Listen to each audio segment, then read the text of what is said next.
How are you today? You all ready to be wildly entertained with a fully memorized 20-minute speech? Oh, that's a bummer because I don't have one of them. My speech therapist, that's not probably her correct title, but the person who tried to train me how to do this said that I had to memorize 20 minutes of speech. I said, there's no way I can possibly memorize 20 minutes of speech. She said, no, that's really easy. You just, every day, you add 1 more minute. It's just 1 minute a day. And I said, oh, so like you're telling me that in 20 minutes I can have a whole speech memorized?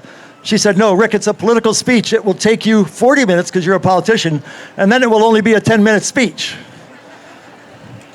So I ignored her, although I will say I did actually memorize a 20-minute speech. I had the entire thing down from start to finish. I timed it. The whole thing was perfect. But I left it in my car. That's a very deep joke.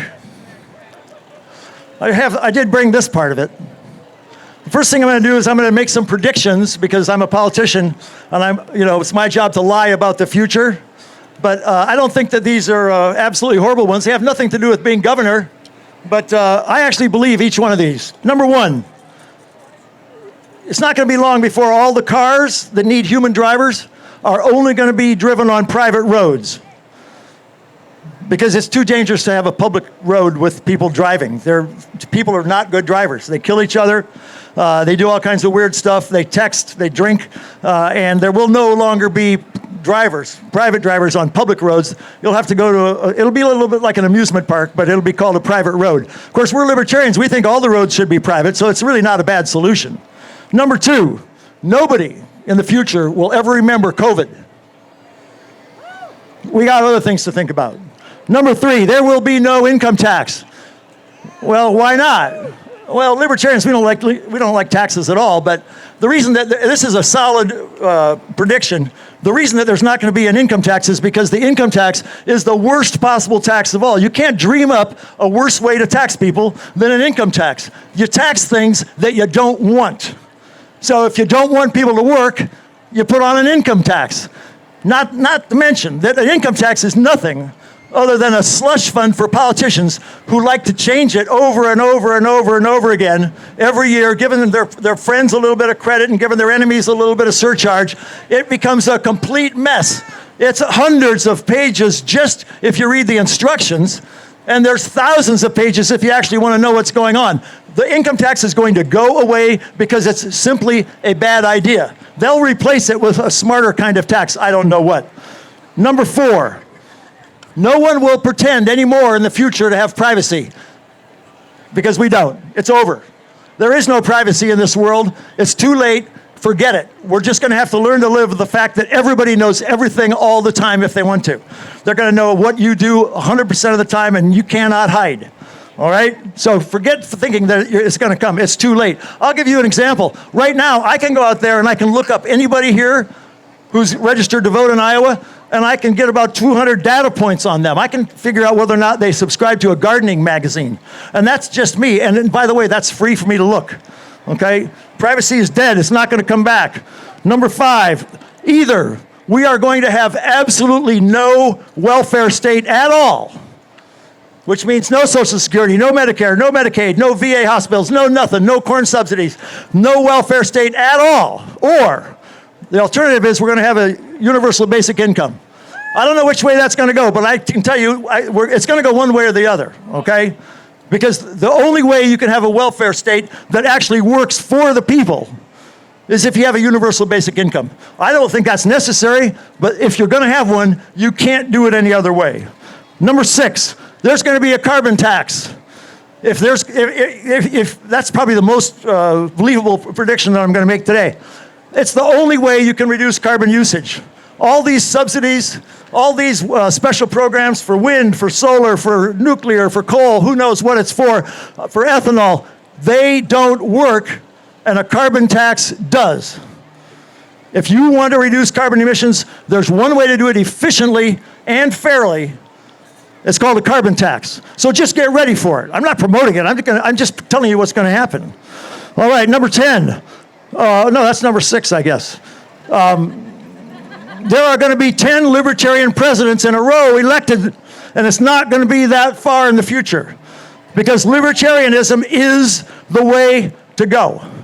Libertarianism is not well understood by the majority of the population because we're a relatively new party. We're only 50 years old, and we have a relatively small war chest, so we can't get out there and advertise the hell out of our positions like the Democrats and the Republicans do. But we are coming. And almost everybody is a libertarian, whether they know it or not, because libertarian just means that you're free. You're free to do what you'd like to do when you do not interfere with what other people would like to do. And then my last prediction is that on November 8th, Iowa is going to elect a libertarian governor. That's me. My name is Rick Stewart. Thanks for coming out for the show. I appreciate it. I love being here. I love the fair. The first time I was at the fair was about 1955. I was this high. I came with my dad. He was a high school teacher, taught vocab, had to have FFA boys, all that kind of stuff. By the way, he won a blue ribbon for an electric ice cream freezer. But that's my first memory of the Iowa State Fair, and I've always loved to come back as many times as I possibly can. I was born in Iowa, born in Postville, raised in Wacokota, live in Cedar Rapids. My great-great-grandfather came to Iowa in 1853. So that's 7 generations, because I got 10 grandkids. A couple of them are here in the audience today. Thanks for showing up. There they are. All right. My first career was law enforcement. I ended that career when I got fired for having a beard. Have you noticed that law enforcement officers now have beards? These guys, they don't. Oh, he does. He's got a mustache. All right. Well, back when I was law enforcement, you weren't allowed to have that, and I tried, and I got fired. But my second career was I started a business. I was a lucky guy, right place, right idea, right time. Started selling herbs and spices to natural food stores. And that business today is a $200 million business with 600 employees. So I'm a job creator. And I was a CEO. I was not a politician. I created jobs by having ideas, trying them out in the marketplace, trying to sell to people the best quality price, best service, highest quality. And over the course of time, that formula turned out to work. I don't know why government doesn't do the same thing. If government did the same thing, we'd have a really small government, and it would be really efficient. But they sort of do the opposite. They try and get really big and not do very much, make a lot of promises, say, oh, gee, that didn't go right. Let's try something different. But over the course of time, all they've done is it's a lot of barnacles on a ship. You know, no barnacle ever stopped a ship. But when you have a lot of barnacles, the ship slows down. And that's what's happened here in America.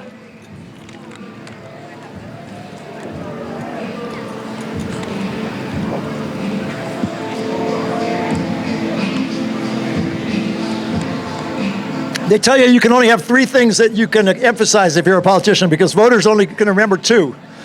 But I've got 6. That's because libertarians, by nature, are a lot smarter than the average voters.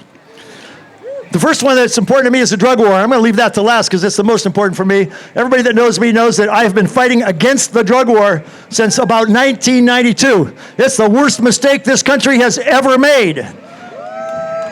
If you want to argue that point, the only thing that could possibly be worse is the Civil War. But the Civil War only lasted for 4 years. The drug wars lasted for over 100 years. We've had more casualties, deaths and injuries from the drug war than we had in the Civil War. So I'm going to come back to that later, but that's important to me. Let's talk about local control of local issues. This is very libertarianism. Libertarians believe that if Washington says something, it's probably wrong. It should go to the states. And when Des Moines says something, that's probably wrong too. So it should go down to the county, it should go down to the municipality, it should go down to the hamlet. Local control of local issues. If it doesn't have to be done by Washington, it shouldn't be done. And there aren't very many things that Washington has to do. There's just a lot of stuff that they try to do, and they don't do a good job of it. So local control of local issues is extremely important to every libertarian. I've always been a big fan of that. It's super important. Another one is no mandates. Okay, what's a mandate? A mandate is where I tell you what you have to do, or I tell you what you cannot do. Those are both mandates. Why do we need mandates? Why do we need the government to tell me I have to put a mask on? Has the government ever heard of saying, oh, by the way, sir, you could put a mask on if you wanted to? Because that'd be a good thing to say. But no, they say you have to, and then they say, oh, no, you can't. All right, so the government is mandating. There is no excuse for a mandate. There are so many things that are mandates. I'll give you another mandate. The government mandates you are not allowed to consume cannabis in Iowa. That's a mandate. The government also mandates that you have to get a shot if you want to send your kids to school. That's a mandate. We don't need mandates. We can do it. We can make these decisions for ourselves. We can figure out how to live without daddy or mommy is sitting above us in a legislature in a Capitol dome with gold on it over there telling me what I have to do and what I can't do. We don't need mandates. It's a bad idea, period. Let's quit. Okay, there's some issues that are also important in Iowa that I want to address. We have a broken mental health care system. I don't know how to fix it. I could spend twice as much money, and that's not going to fix it. But I have two suggestions. The first one is to allow psychiatric nurses to prescribe psychiatric drugs. Because that way a person who has an acute psychosis or an acute episode can get psychiatric medicine without having to go straight to a psychiatrist. That's important. You need that stuff quickly. And I won't say which one of them it is, but one of my kids had a psychotic episode. I think it was 2017. I call it my summer from hell. But I've been through the system. The system is not particularly conducive for good mental health. So let's let the psychiatric nurses prescribe the psychiatric drugs. Number two, though, this is where it gets a little bit controversial, but for me it's extremely important. Let's use the most effective psychiatric medicine in the history of the world. It's called psychedelic-assisted therapy. It's completely illegal. It's really the only psychiatric medicine we have which cures psychiatric problems. 65% permanent lifetime cure rate for PTSD. Who's getting PTSD? Veterans. 6,000 suicides a year from veterans with PTSD. And the medicine, which will fix that in 65% of the cases, is still illegal. That is unconscionable. That is immoral. It's unethical, and there's no excuse for it. That should be legal everywhere, and if I'm the governor, I'm going to make it legal in Iowa, and I don't care what the feds say.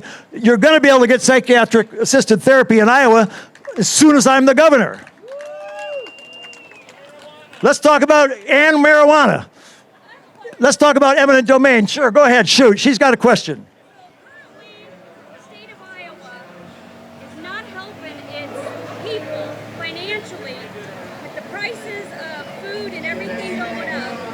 And So I think if I understand her question, it's the prices of food and everything are going up and the state is not helping. Well, you know, did you really expect the state to help cure a problem that they created? That federal money came out of our pocket, unfortunately. Those are taxes we had to pay. So it doesn't do any good for me to pay taxes to the federal government so the federal government can give it back to the state so the state can give it to me. There's a lot of attrition in there. If I gave the federal government $1, you can guarantee they'd give the state 75 cents and that the state would give you 50 cents and you'd be short 50 cents. It's not a good system. A good system is one where people are responsible, but also where people don't expect the state to do things for them. What they expect is they expect to be responsible for themselves and they expect to help their neighbor because they know their neighbor, and their neighbors are honest, hardworking people, and they need a little bit of assistance. And that's the way it always was in Iowa, and that's the way it needs to be again. This is a state where we can help each other, and the government can't really help for us. You can't tell the government to be charitable.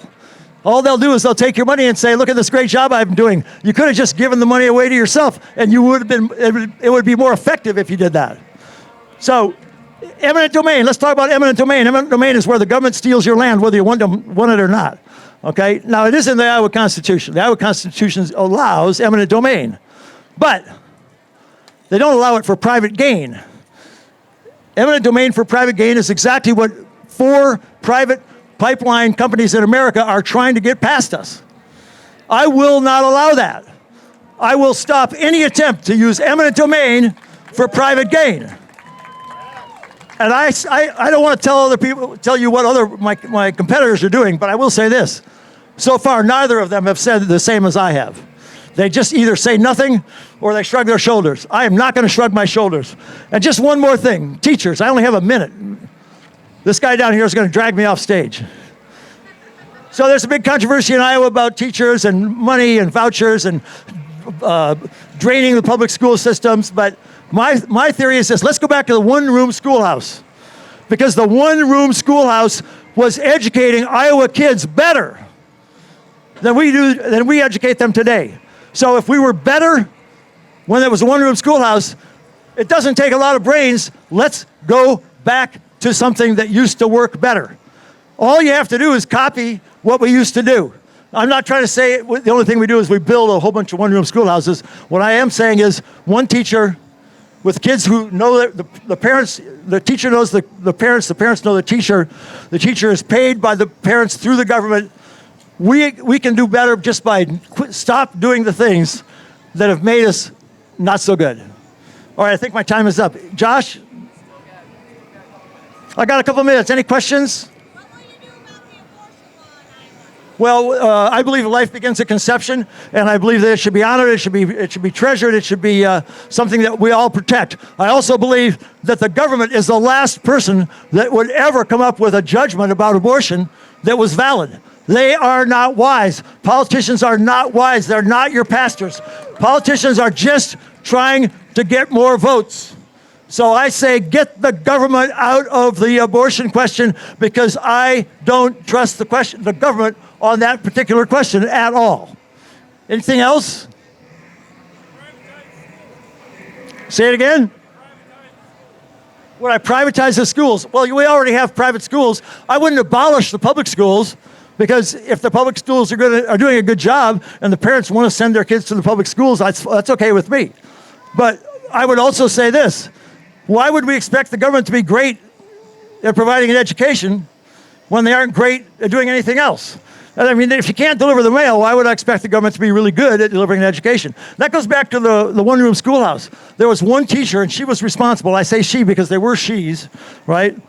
She was responsible for educating kids from first grade all the way up, perhaps through 8th grade. And if she wasn't doing a good job of it, then she didn't get rehired. She knew the parents knew her. She had discipline in the school. If somebody misbehaved, she could kick them out. She didn't have to just ignore the fact. There were very, very few rules and regulations, but that teacher knew how to teach, and those kids learned. And that's what we need to think about when we're talking about our educational system is, how do we actually increase our education to the level that it used to be? I'm a longtime supporter, and I'm glad to see that you're polling at nearly 10% in the Iowa straw poll. How are we going to get to your prediction of 10 Libertarian presidents in a row? Well, the first we're going to have to start with one. And then we're going to take it by a year. Until you get one, you're not going to have two. But once you have one and people see what happens, they're going to want another one. And then they're going to want another one. And it's a snowball that has to get rolling. And right now, maybe it's not a very big snowball. Maybe it's about as big as a golf ball. Who knows? Maybe it's as big as a lemon. But it's going to grow. And the reason it's going to grow is because libertarianism is fundamentally the only political philosophy that has a future for this country or any country in the world. This is a libertarian state. Look at our state motto. Our liberties we prize, and our rights we will maintain. That's Iowa. That's us. And that's important. That was written by libertarians. We've lost our way a little bit in Iowa. That's okay. You know, I'm a guide in volcanoes in Guatemala, and my time is up. But every once in a while, I lose my way in a volcano, too. But then I go back to the path. This state will go back to the path of libertarianism because it is the only political philosophy that can stand the test of time. Give it a shot, give it a try, because it'll work. Thank you very much.